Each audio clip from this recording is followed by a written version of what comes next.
अस्सलामुअलैकुम वरहमतुल्लाहि वबरकातुहू। दोस्तों, कैसे हैं आप लोग। मैं उम्मीद करता हूं आप लोग बहुत अच्छे से होंगे। आपको मालूम है आज जुमा का दिन है और जुमा का दिन अल्लाह पाक के नज़दीक कैसा मकाम व मर्तबा रखता है। अल्लाह पाक ने जुमा के दिन ऐसी खास बरकतें रखी हैं। अगर कोई भी इंसान नेक काम करता है, कोई भी अच्छा काम करता है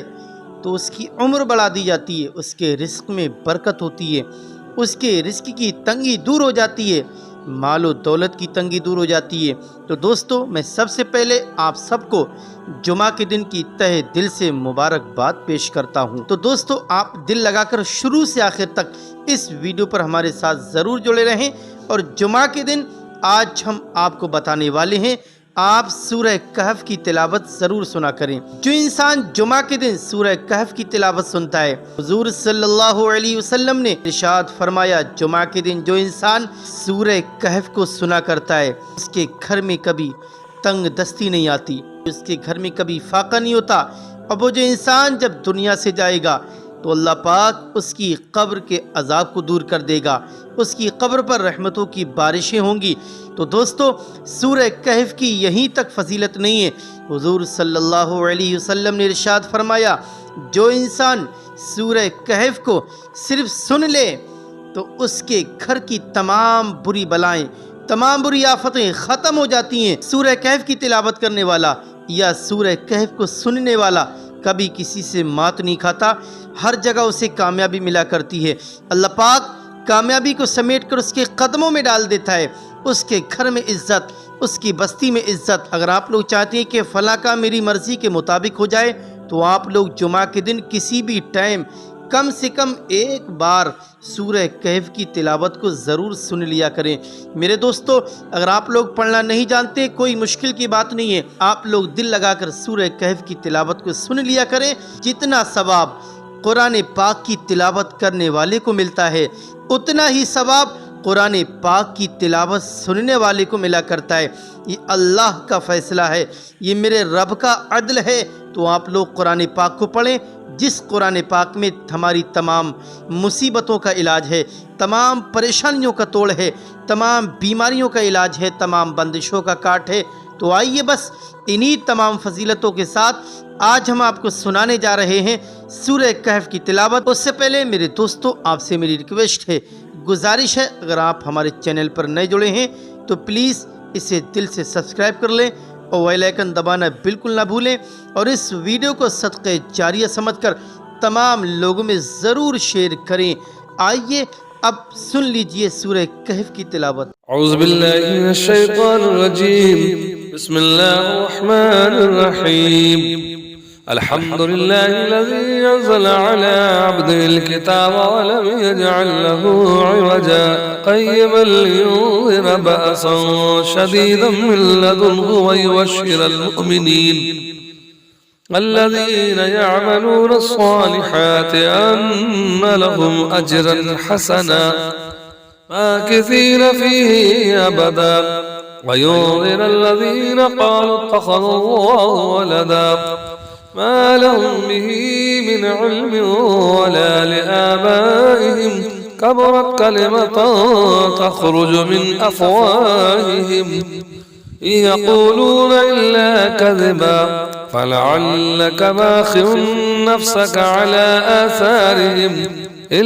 لم يؤمنوا بهذا الحديث أسفا إنا جعلنا ما على الأرض زينة لها لنبلوهم أيهم أحسن عملا وإنا لجاعلون ما عليها صعيدا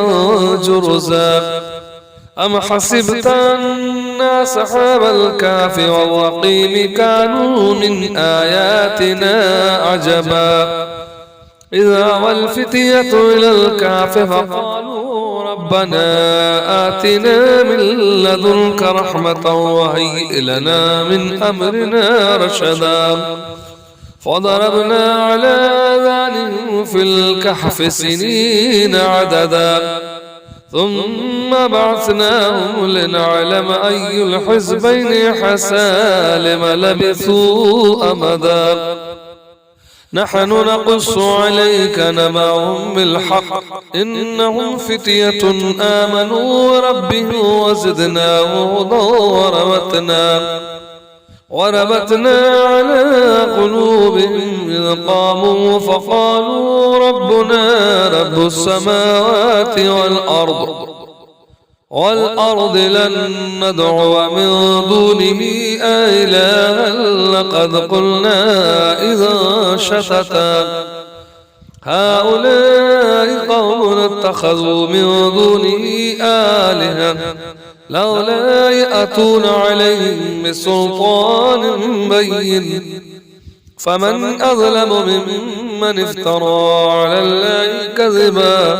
وإذ اعتزلتموهم وما يعبدون إلا الله فأبوا إلى الكهف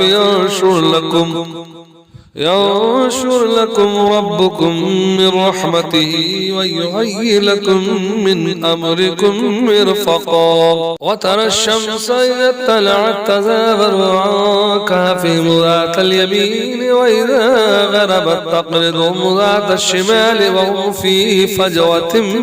منه ذلك من آيات الله من يهده الله فهو المهتدي ومن يضلل فلا تجد له وليا مرشدا وتحسبهم أيكادا وهم رقود ونقلبهم ذات اليمين وذات الشمال وكلبهم باسط ذراعيه بالوسيد لو اطلعت عليهم لوليت منهم فرارا ولملئت منهم رعبا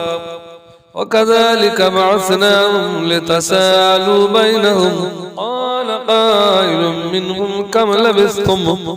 قالوا لبثنا يوما أو بعد يوم قالوا ربكم أعلم بما لبثتم فابعثوا أحدكم بورقكم هذه إلى المدينة فلينظر أيها أزكى طعاما فليأتكم برزق منه وليتلطف ولا يشعرن بكم أحدا إنهم يظهروا عليكم يرجموكم أو يعيدكم في ملتكم ولا تفلحوا إذن أبدا وكذلك عثرنا عليهم ليعلموا أن وعد الله حق وأن الساعة لا ريب فيها إذ يتنازعون بينهم أمرهم فقالوا ابنوا عليهم بنيانا ربهم أعلم بهم قال الذين غلبوا على أمرهم لنتخذن عليهم مسجدا سيقولون ثلاثة رابعهم كلبهم ويقولون خمسة سادسهم كلبهم رجما بالغيب ويقولون سبعة وثامنهم كلبهم قل ربي أعلم بعدتهم ما يعلمهم إلا قليل فلا تمار فيهم إلا مظاهرا ولا تستفت فيهم منهم أحدا ولا تقولن لشيء إني فاعل ذلك غدا إلا أن يشاء الله واذكر ربك إذا نسيت وقل عسى أن يهديني ربي ليقرب من هذا رشدا ولبثوا في كهفهم 300 سنين وازدادوا 9 قل الله أعلم بما لبثوا له غيب السماوات والأرض أبصر به وأسمع ما لهم من دونه من ولي ولا يشرك في حكمه أحدا واتل ما أوحي إليك من كتاب ربك لا مبدل لكلماته ولا تجد من دونه ملتحدا واصبر نفسك مع الذين يدعون ربهم بالغداة والعشي يريدون وجهه ولا تعد عيناك عنهم تريد زينة الحياة الدنيا ولا تطع من أغفلنا قلبه عن ذكرنا واتبع هواه وكان أمره فرطا. وقل الحق من ربكم فمن شاء فليؤمن ومن شاء فليكفر إنا اعتدنا للظالمين نارا أحاط بهم سرادقها وإن يستغيثوا يغاثوا بماء كالمهل يشوي الوجوه بئس الشراب وساءت مرتفقا. إن الذين آمنوا وعملوا الصالحات إنا لا نضيع أجر من أحسن عملا. أولئك لهم جنات عدن تجري من تحتهم أنهار يحلون فيها من أساور من ذهب ويلبسون ثيابا خضرا من سندس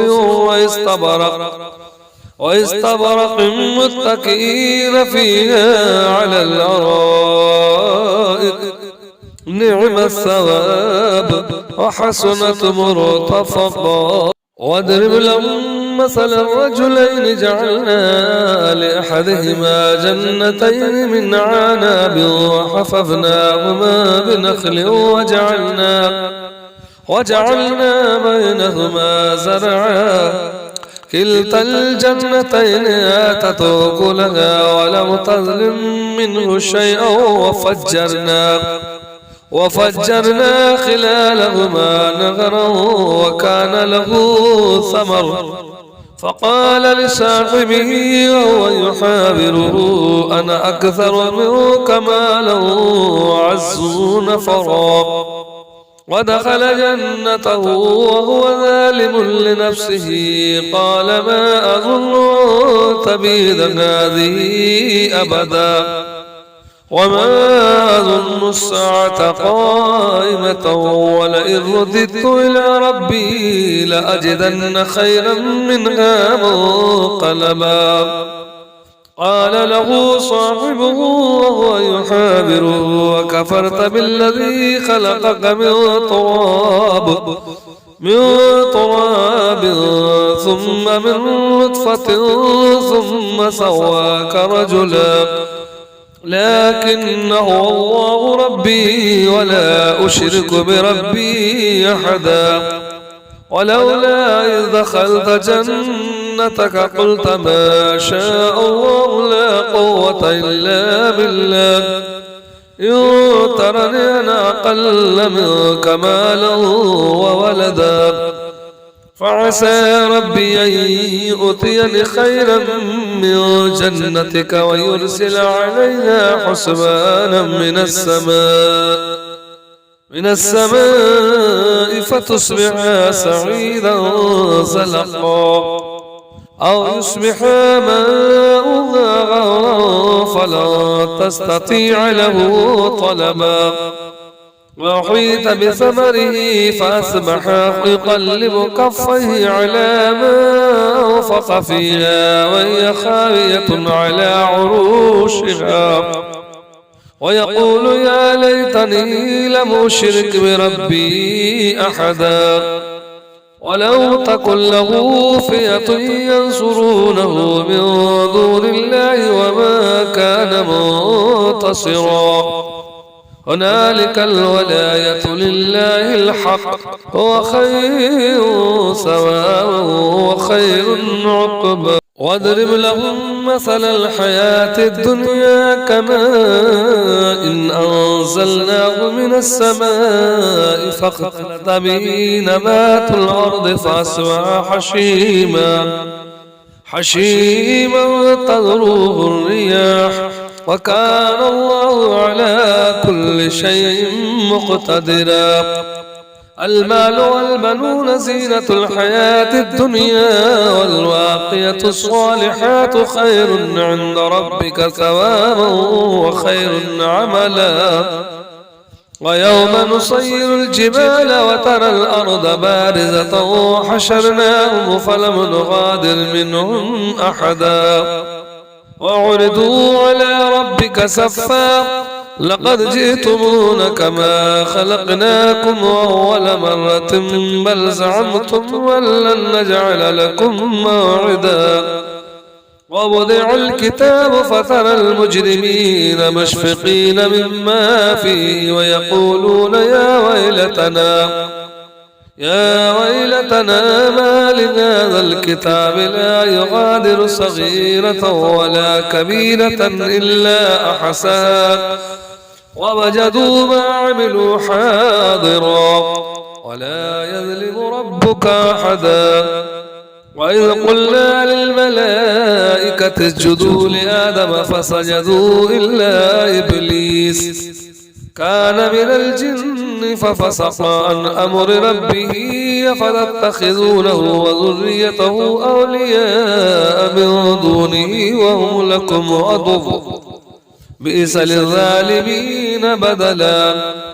ما أشهدتهم خلق السماوات والأرض ولا خلق أنفسهم وما كنت متخذ المضلين عضدا ويوم يقول نادوا شركائي الذين زعمتم فدعوا فلم يستجيبوا لهم وجعلنا بينهم موبقا ورأى المجرمون النار فظنوا أنهم مواقعوها ولم يجدوا عنها مصرفا ولقد صرفنا في هذا القرآن للناس من كل مثل وكان الإنسان أكثر شيء جدلا وما منع الناس أن يؤمنوا إذ جاءهم الهدى ويستغفروا ربهم إلا أن تأتيهم سنة الأولين أو يأتيهم العذاب قبلا وما نرسل المرسلين إلا مبشرين ومنذرين ويجادل الذين كفروا بالباطل ليدحضوا به الحق واتخذوا آياتي وما أنذروا هزوا ومن أظلم ممن ذكر بآيات ربه فأعرض عنها ونسي ما قدمت يداه إنا جعلنا على قلوبهم أكنة أن يفقهوا وفي آذانهم وقرا وإن تدعوهم إلى الهدى فلن يهتدوا إذا أبدا وربك الغفور ذو الرحمة لو يؤاخذهم بما كسبوا لعجل لهم العذاب ولهم موعد لن يجدوا من دونه موئلا وتلك القرى أهلكناهم لما ظلموا وجعلنا لمهلكهم موعدا وإذ قال موسى لفتاه لا أبرح حتى أبلغ مجمع البحرين أو أمضي حقبا فلما بلغ مجمع بينهما نسي حوتهما فاتخذ سبيله في البحر سربا فلما جاوزا قال لفتاه آتنا غدانا لقد لقينا من سفرنا هذا نسبا قال أرأيت إذا وينا إلى الصخرة فإني نسيت الحوت وما أنسانيه إلا الشيطان أن أذكره واتخذ سبيله في البحر عجبا قال ذلك ما كنا نبغي فارتد على آثارهما قصصا فوجد عبدا من عبادنا آتيناه رحمة من عندنا وعلمناه من لدنا علما قال له موسى لاتبعك على أن تعلمني مما علمت رشدا قال إنك لن تستطيع معي صبرا وكيف تصبر على ما لم تحط به خبرا قال ستجدني إن شاء الله صابرا ولا أعصي لك أمرا قال فإن اتبعتني فلا تسألني عن شيء حتى أحدث لك منه ذكرا فانطلق حتى إذا ركب في السفينة خرقها قال أخرقتها لتغرق عليها لقد جئت شيئا إمرا قال لو أقل إنك لن تستطيع معي صبرا قال لا تؤاخذني بما نسيت ولا ترهقني من أمري عسرا فانطلق حتى إذا لقي غلاما فقتله قال قتلت نفسا زكية بغير نفس لقد جئت شيئا نكرا قال لو أقل لك إنك لن تستطيع معي صبرا قال إن سألتك عن شيء بعدها فلا تصاحبني قد بلغت من لدني عذرا فانطلقا حتى إذا أتيا أهل قرية استطعما أهلها فأبوا أن يضيفوهما فوجدا فيها جدارا يريد أن ينقض فأقامه قال لو شئت لاتخذت عليه أجرا قال هذا فراق بيني وبينك سأنبئك بتأويل ما لم تستطيع عليه صبرا أما السفينة فكانت لمساكين يعملون في البحر فأردت أن أعيبها وكان وراءهم ملك يأخذ كل سفينة غصبا وأما الغلام فكان أبواه مؤمنين فخشينا أن يرهقهما طغيانا وكفرا فأردنا أن يبدلهما ربهما خيرا منه زكاة وأقرب رحما وأما الجدار فكان لغلامين يتيمين في المدينة وكان تحته كنز لهما وكان أبوهما صالحا فأراد ربك أن يبلغا أشدهما ويستخرج كنزهما رحمة من ربك وما فعلته عن أمري ذلك تأويل ما لم تستطع عليه صبرا ويسألونك عن ذي القرنين قل سأتلو عليكم منه ذكرا إنا مكنا له في الأرض وآتيناه من كل شيء سببا فأتبع سببا حتى إذا بلغ مغرب الشمس وجدها تغرب في عين حمية ووجد عندها قوما قلنا يا ذا القرنين إما أن تعذب وإما أن تتخذ فيهم حسنا قال أما من ظلم فسوف نعذبه ثم يرد إلى ربه فيعذبه عذابا نكرا وأما من آمن وعمل صالحا فله جزاء الحسنى وسنقول له من أمرنا يسرا ثم أتبع سببا حتى إذا بلغ مطلع الشمس وجدها تطلع على قوم لم نجعل لهم من دونها سترا كذلك وقد أحطنا بما لديه خبرا ثم أتبع سببا حتى إذا بلغ بين السدين وجد من دونهما قوما لا يكادون يفقهون قولا